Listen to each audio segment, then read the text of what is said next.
So, Ubisoft has a deal with Tencent. Now, in the description of the last video, I said that just one success won't change that Ubisoft will get bought. But the Assassin's Creed franchise is still on top.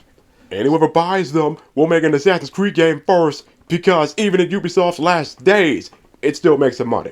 And this, I wouldn't call this coincidental that Tencent got this deal with them after Shadow's success. So, this new deal makes a new subsidiary to handle certain Ubisoft IPs, and the weird thing about this, Ubisoft already got a bunch of teams, to the point that Assassin's Creed games basically swap dev teams every now and then.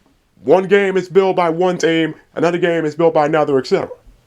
So Tencent is investing their money in this, and they own a stake in Ubisoft, a low percentage.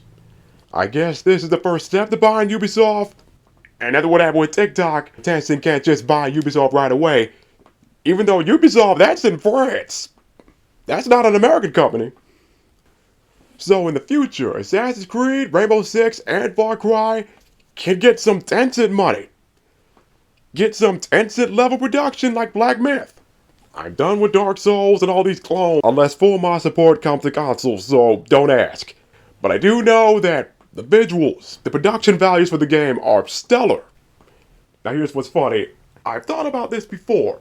If Tencent bought Ubisoft, then the next Assassin's Creed game would have to take place in the Chinese era. I guess that can still happen with Tencent investing their money into them. And it would have to be the Three Kingdoms era, not the Boxers' Rebellion or the Chinese Cultural Revolution.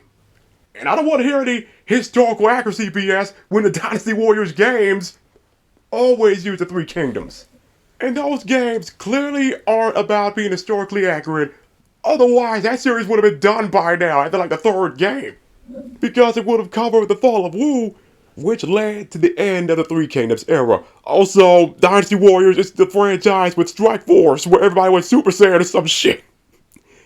There was even a Strike Force 2, I didn't know that. Must have been Japan only.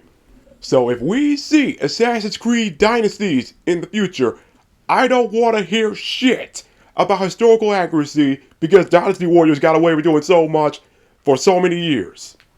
This franchise is as old as one of my cousins. What the fuck? It is weird, literally growing up with these franchises.